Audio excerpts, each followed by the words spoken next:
আপনি যদি হারাম খেয়ে থাকেন তাহলে আজকের আমলটি আপনার জন্য নয়। আপনি যদি সুদ খেয়ে থাকেন, ঘুষ খেয়ে থাকেন, তাহলে এই আমলটি করে আপনার কোনো পয়দা হবে না।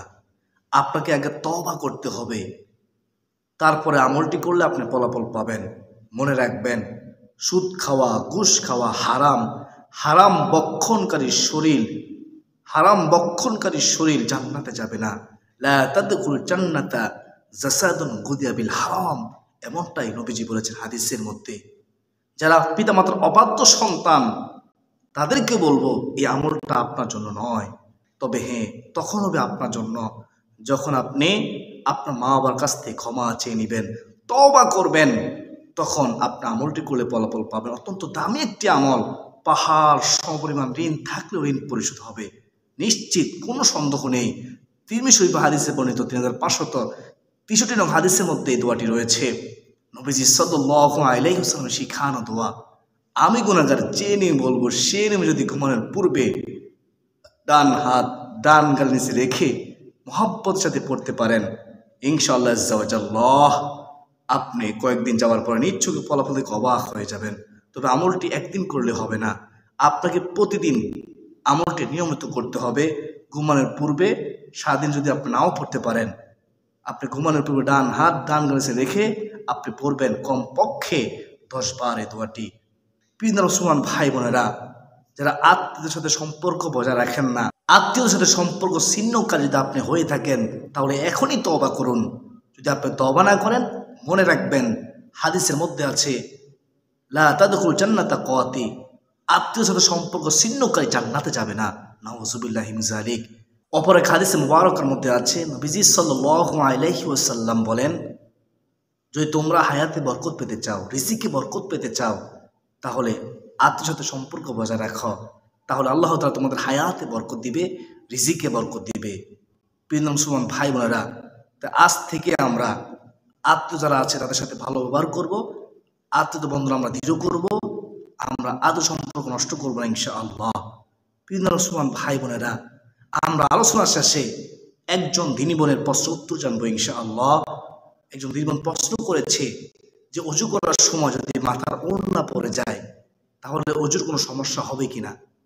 অজু করার সময় যদি আমরা পরপুরুষ দেখি তাহলে আমাদের অজু নষ্ট হবে কিনা, জানলে উপকৃত হব। একজন দিনী বোন 2টি প্রশ্ন করেছে, অবশ্যই বলে দেব আলোচনার শেষে ইনশাআল্লাহ।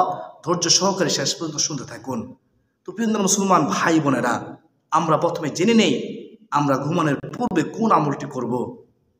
এই আমলটি সম্পর্কে নবীজি কি সুসংবাদ দিয়েছেন, হাদিসে কি রয়েছে, আমি নিয়মকানুন বলে দিচ্ছি, মনোযোগ সহকারে শুনতে থাকুন। আল্লাহ তাআলা আমাকে, আপনাকে, আমাদের সবাইকে আমল করার তৌফিক দান করুন, আল্লাহুম্মা আমিন। হাদিসের মধ্যে আছে, একদা এক জৈনক ব্যক্তি হযরত আলী রাদিয়াল্লাহু তাআলা আনহুর কাছে এসে বলল, হে আলী, আমার খুব অভাব, আমি কষ্ট পাচ্ছি, আমি ঋণগ্রস্ত, আমি তোমার কাছে সাহায্য চাই, আমাকে তুমি সাহায্য করো।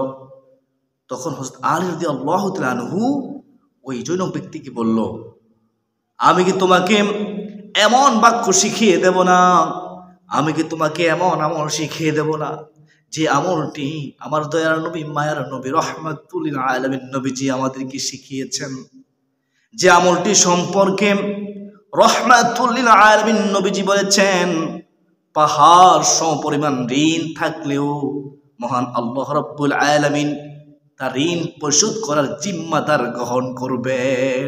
সুবহানাল্লাহ। একবার ভেবে দেখুন, চিন্তা করে দেখুন, রাহমাতুল লিল আলামিন নবীজি যেহেতু বলেছেন সেহেতু সত্য। আমরা যদি এই দোয়াটি পড়ি, এই বাক্যটি পড়ি, তাহলে আমাদের ঋণ পরিশোধের জিম্মাদার স্বয়ং আল্লাহ তাআলা হয়ে যাবে। অত্যন্ত দামি একটি দোয়া। তখন হযরত আলী রাদিয়াল্লাহু তাআলা আনহু ওই ব্যক্তিকে সেই দোয়াটি শিখিয়ে দিলেন। দোয়াটি কি? শুনুন মনোযোগ দিয়ে। দোয়াটি হচ্ছে, আল্লাহুম্মা কফিনি বিহালালিকা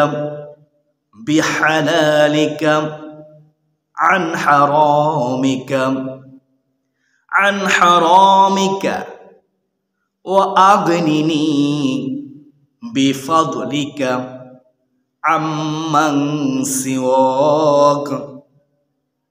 যার অর্থ হলো আল্লাহুম্মা কফিনি বিহালালিকা আন হারামিকা, হে আল্লাহ আমার জন্য হারামের পরিবর্তে তোমার হালাল রিজিক যথেষ্ট করে দাও। ওয়া আগনিনি বিফাদলিকা আম্মান সিওয়াক, আল্লাহ গো তুমি যারা কারো মুখাপেক্ষি করিও না এবং তোমার সেই অনুগ্রহ দ্বারা আমাকে সচ্ছলতা দান করো, আমার অভাব দূর করে দাও। সুবহানাল্লাহ, কত সুন্দর দোয়ার অর্থ। আশা করি সকলে বুঝতে পেরেছেন এই দোয়াটি কতটা গুরুত্বপূর্ণ দোয়া, ফজিলতপূর্ণ দোয়া, পাওয়ারফুল শক্তিশালী দোয়া। প্রিয় মুসলমান ভাই বোনেরা, অসংখ্য মানুষ আছে, অসংখ্য প্রমাণ আছে যারা এই দোয়ার আমল করে ঋণ থেকে মুক্তি হয়েছে, ঋণের বোঝা দূর হয়েছে। ঋণের বোঝা বড় মারাত্মক বোঝা, যে ঠিকমতো খাওয়া দাওয়া করতে পারে না, ঠিকমতো ঘুমাতে পারে না, সব সময় টেনশনের মধ্যে থাকে, ফ্যাশনের মধ্যে থাকে, কীভাবে ঋণ পরিশোধ করবে সে চিন্তা করতে করতে সে শেষ হয়ে যাচ্ছে। যারা ঋণগ্রস্ত তারাই কেবল বোঝে এটা কতটা কষ্টদায়ক জিনিস। হাদিসের মধ্যে আছে শহীদ হওয়ার পরেও আল্লাহ রাব্বুল আলামিন ঋণের বোঝা মাফ করেন না, ঋণ ক্ষমা করেন না, যতক্ষণ না পর্যন্ত যিনি ঋণ পাবেন তিনি ক্ষমা না করবেন। হাসরের ময়দানে সে সবচেয়ে বেশি অসহায় হবে যে ঋণগ্রস্ত, যে অপর হক নষ্ট করেছে। এমনটা হাদিসের মধ্যে আছে। একদিন সাহাবায়ে কেরাম জিজ্ঞাসা করেছিল, ইয়া রাসূলুল্লাহ, ইয়া হাবিবাল্লাহ নবী গো, হাসরের ময়দানে কে সবচেয়ে বেশি অসহায় হবে? তখন দয়ার নবী, মায়ার নবী, রহমতুল আলামিন নবীজি বলেছেন, হাসরের ময়দানে সবচেয়ে অসহায় হবে ওই ব্যক্তি যে ঋণগ্রস্ত, যে অপর হক নষ্ট করেছে। তার কাছ থেকে নেক আমল নিতে নিতে সে নেক আমল শূন্য হয়ে যাবে, পরে গুনাহগুলো তার ঘাড়ের মধ্যে চাপিয়ে দেওয়া হবে। সে সবচেয়ে বেশি অসহায় হবে হাসরের ময়দানে। তা আমরা অপর হক নষ্ট হওয়া থেকে বেঁচে থাকবো ইনশাআল্লাহ। ঋণের বোঝা অনেক মারাত্মক বোঝা ভাই, তাই আমরা অবশ্যই এই দোয়াটি আমরা সারাদিন যদি নাও পড়তে পারি, আমরা ঘুমানোর পূর্বে নিচে ডান হাত রেখে আমরা এই দোয়াটি 10 বার পড়ব। আল্লাহুম্মা কফিনি, আল্লাহুম্মা কফিনি বিহালালিকা আন হারামিকা ওয়া আগনিনি বিফাদলিকা আম্মান সিওয়াক। আল্লাহুম্মা কফিনি বিহালালিকা আন হারামিকা ওয়া আগনিনি বিফাদলিকা আম্মান সিওয়াক। আল্লাহুম্মা কফিনি বিহালালিকা আন হারামিকা ওয়া আগনিনি বিফাদলিকা আম্মান সিওয়াক। অর্থ যে আবার বলতেছি, হে আল্লাহ আমার জন্য হারামের পরিবর্তে তোমার হালাল রিজিক যথেষ্ট করে দিন, এবং তুমি ছাড়া কারো মুখাপেক্ষি করিও না। তোমার সেই অনুগ্রহ দ্বারা আল্লাহ আমাকে সচ্ছলতা দান করো। আল্লাহুম্মা আমিন। এই দোয়াটি মহাব্বতের সাথে পড়তে থাকুন। আজ থেকে নিয়ত করুন, মনের পূর্বে সবসময় পড়বেন, সারাদিন যদি নাও পড়তে পারেন। আজ সারাদিন পড়তে পারেন তো ভালো, আলহামদুলিল্লাহ। অর্থাৎ এই দোয়াটি আপনি সারাদিন অবশ্যই পড়ার চেষ্টা করবেন। সারাদিন যদি নাও পড়তে পারেন, আপনি ঘুমানোর পূর্বে 10 বার আপনি পড়ে নেবেন। ঘুমানোর পূর্বে অনেকগুলো সুন্নাত আমলগুলো আছে, ঘুমানোর পূর্বে সে সুন্নাত আমলগুলো করে নেবেন। আপনি বিছানা ভালোভাবে ঝেড়ে নেবেন। এটা হচ্ছে নবীজির আদর্শ সুন্নত। ঘুমানোর পূর্বে বিছানা যারা কি সুন্নত। আমি সংক্ষেপে বলতেছি, ঘুমানোর পূর্বে আপনি উত্তমরূপে ওযু করে নেবেন, মেসওয়াক করে নেবেন ঘুমানোর পূর্বের। এই হচ্ছে সুন্নত। রাসূলুল্লাহ সাল্লাল্লাহু আলাইহি ওয়াসাল্লাম সবসময় ঘুমানোর পূর্বে ওযু করতেন, মেসওয়াক করতেন। তারপরে ঘুমানোর পূর্বে আপনি দরজা জানালাগুলো সব বন্ধ করে দিবেন, বাতি বন্ধ করে দিবেন। ঘুমানোর পূর্বে সূরাতুল ইখলাস 3 বার পড়বেন, সূরাতুল ফালাক 3 বার পড়বেন, সূরাতুন নাস 3 বার পড়বেন। এই 3টি সূরা তো আমরা পারি। মা আয়েশা সিদ্দিকা রাদিয়াল্লাহু তাআলা আনহা বলতেছেন, ঘুমানোর পূর্বে রাসূলুল্লাহ সাল্লাল্লাহু আলাইহি ওয়াসাল্লাম সব সময় এই 3টি সূরা পড়তেন। 3 করে 9 বার এই 3টি সূরা পড়ে দুহাত প্রসারিত করে দুহাত তালের মধ্যে ফু দিতেন। ফু দিয়ে সমস্ত শরীর যতটুকু সম্ভব মাসে করতেন। 3 বার ফু দিতেন, 3 বার মাসে করতেন। তো আমরাও যদি আমলটি করতে পারি, নবীজির আদর্শ মানা হবে, নবীজির সুন্নত আদায় হবে।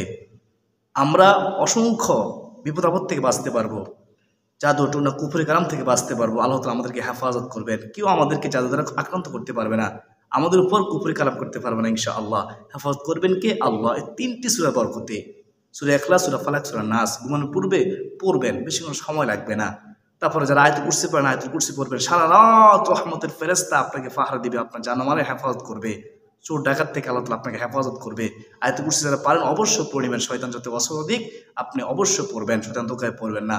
তারপরে সূরা ফাতিহা পড়ে সূরা ফাতিহা একবার পড়বেন, তারপরে কয়েকবার দুরূদ শরীফ পড়ে নেবেন, তারপরে যদি সম্ভব হয় সেটা ইস্তিগফার একবার পড়ে নেবেন। তারও অনেক আমল আছে, শুধু কাফিরুন একবার পড়ে নেবেন। শিরকের গুনাহ থেকে আল্লাহ আপনাকে হেফাজত করবেন যদি ঘুমানোর পূর্বে সবসময় একবার করে পড়তে পারেন। বিভিন্ন মুসলমান ভাই বোনা সূরা বাকারার শেষ 3 আয়াত যদি পারেন তো পড়বেন। তো এভাবে অনেক আমল আছে, সুন্নত আমল, যা আমল আছে সব আমল করার পরে যতটুকু সম্ভব করবেন, করার পরে আপনি যখন ঘুমাতে যাবেন ডান কাত হয়ে শুবেন। ডান কাত হয়ে শুয়ে ডান হাত ডান গাল নিচে রেখে আপনি এই দোয়াটি 10 বার পড়বেন। 10 বার পড়ার পরে আপনি আল্লাহুম্মা বিসমিকা আমুতু আহইয়া বলে আপনি ঘুমিয়ে যাবেন, সুন্নত তরিকায় ঘুমিয়ে যাবেন। বিভিন্ন মুসলমান ভাই বোনেরা কখনোই উপর হয়ে ঘুমাবেন না। যদি কখনো উপরে ঘুমান তাহলে আপনার কঠিন রোগ হতে পারে, শয়তান খুশি হয়। উপর হয়ে শুয়ে শয়তান জাহান্নামীদের শুনছে উপর হয়ে শোয়া। তো আমরা যখন ঘুমাবো ডান কাত হয়ে ঘুমাবো ইনশাআল্লাহ। আর ডান কাত হয়ে আমরা সে প্রযুৎপূর্ণ দোয়াটি 10 বার পড়বো, কমপক্ষে চাইলে আপনি বেশিও পড়তে পারেন। তো ওজিফা করে আপনার সব ঘুমানো পড়বে, এই দোয়াটি 10 বার পড়বেন, তারপরে দেওয়ার পরে ঘুমিয়ে যাবেন। আশা করি সকলে বুঝতে পেরেছেন। তো আমরা আবারও 2 বার সেই প্রযুৎপূর্ণ দোয়াটি পড়ে নেই। আল্লাহুম্মা কফিনি বিহালালিকা আন হারামিকা ওয়া আগনিনি বিফাদলিকা আম্মান সিওয়াক।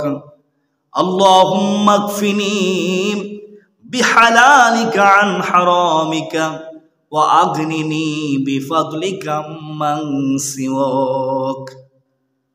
এই দোয়াটি 10 বার পড়বেন। তো প্রিয় মুসলমান ভাই বোনেরা, এখন আপনারা শুনুন সে 2টি গুরুত্বপূর্ণ প্রশ্নের উত্তর। একজন দিদিবোন যে 2টি প্রশ্ন করেছেন। 1 নম্বর প্রশ্নটি হচ্ছে, যখন অজু করি, অজু করার অবস্থায় মাথার ওড়না পড়ে গেলে অজু কোনো ক্ষতি হবে কিনা, অজু নষ্ট হবে কিনা। তো আমি দিদিবোনকে বলবো, আপনার প্রশ্ন উত্তর হচ্ছে, যখন আপনি অজু করতেছেন, অজু করার অবস্থায় আপনার মাথার ওড়না পড়ে যায় তাহলে আপনার অজুর কোনো ক্ষতি হবে না। অজু ভাঙার কারণ 7টি, তার কারণ 7টির ভিতরে একটিও পড়ে না। মাথা থেকে ওড়না পড়ে গেলে আপনি ওড়না উঠিয়ে নেবেন, কোনো সমস্যা নাই, আপনার অজু নষ্ট হবে না। অজু করার অবস্থায় যখন ওড়না পড়ে যাবে আবার ওড়না উঠিয়ে নেবেন, অজু নষ্ট হবে না। প্রিয় মুসলমান ভাই বোনেরা, তারপরে দিনীবোন প্রশ্ন করেছেন, অজু করার পর পরপুরুষ দেখলে অজু নষ্ট হবে কিনা। আমি ওই দিনীবোনকে বলবো, অজু করার পরে পরপুরুষকে দেখলে, বেগানা পুরুষকে দেখলে অজু নষ্ট হবে না। অজু ভাঙার কারণ হচ্ছে 7টি, এই 7টির ভিতরে এই কারণ পড়ে না। পায়খানা অবস্থা রাস্তায় কোনো কিছু বের হওয়া, মুখ ভুলিয়া বমি হওয়া, শরীরে কোনো জায়গা হতে রক্ত ফুসপানি বের হয়ে গড়িয়ে পড়া, সুতোর সঙ্গে রক্ত বা সমন্বয় বেশি হওয়া, শীত বা কাত হেরান দিয়ে ঘুম যাওয়া, পাগল মাতলাসুদন হইলে, নামাজ মধ্যে উচ্চস্বরে হাসিলে, এগুলো হচ্ছে অজু ভাঙার কারণ। এই কারণগুলো হলে অজু ভঙ্গ হয়ে যায়, অন্যথায় নয়। তো যদি আপনি অজু করার পরে পরপুরুষ দেখেন বা চোখের সামনে পড়ে গেল, তাহলে এটা গুনাহগার হবেন, এটা ভিন্ন ব্যাপার, কিন্তু আপনার অজু নষ্ট হবে না। ইচ্ছাকৃত পরপুরুষে তাকাবেন না, অনিচ্ছাকৃত হয়ে গেলে তওবা করে নেবেন, আল্লাহর কাছে ক্ষমা চেয়ে নেবেন, আল্লাহ তাআলা ক্ষমা করে দিবে। ইচ্ছাকৃত কখনো পরপুরুষের দিকে তাকাবেন না, বেগানা নারীর দিকে তাকাবেন না, বেগানা পুরুষের দিকে তাকাবেন না। আশা করি সকলে বুঝতে পেরেছেন। অজু অবস্থায় মাথার ওড়না পড়ে গেলে আপনি মাথার ওড়না উঠিয়ে নেবেন, অজু ভঙ্গ হবে না। এবং অজু অবস্থায় পরপুরুষকে দিকে তাকালে আপনার কখনো অজু ভাঙে না। অথবা আমরা পুরুষ যদি অজু করি বেগানা নারী দিকে তাকালেও আমাদের অজু নষ্ট হবে না, তবে আমরা গুনাহগার হবো। ইচ্ছাকৃত তাকানো যাবে না। অনিচ্ছাকৃত যদি নজর পড়ে যায় তাহলে ভিন্ন ব্যাপার, আপনি নজর ফিরিয়ে রাখবেন। একবার তাকালে, অর্থাৎ অনিচ্ছাকৃত একবার নজর পড়লে সে যদি আপনি না ফিরিয়ে আবার তাকান তাহলে আপনি গুনাহগার হবেন। যদি অনিচ্ছাকৃত একবার নজর পড়ে যায় তারপর নজর আপনি ফিরিয়ে নেবেন, তাহলে আপনি গুনাহগার হবেন না। আর আপনার আল্লাহর কাছে ক্ষমা চাইবেন, আস্তাগফিরুল্লাহ পড়বেন, আস্তাগফিরুল্লাহাল্লাযী লা ইলাহা ইল্লা হুয়াল হাইয়ুল কাইয়্যুম ওয়া আতুবু ইলাইহি। আশা করি সকলে বুঝতে পেরেছেন। আল্লাহ তাআলা আমাকে, আপনাকে, আমাদের সবাইকে নামাজ পড়ার তৌফিক দান করুন। আল্লাহ তাআলা আমাকে, আপনাকে, আমাদের সবাইকে হারাম থেকে বেঁচে থাকার তৌফিক দান করুন।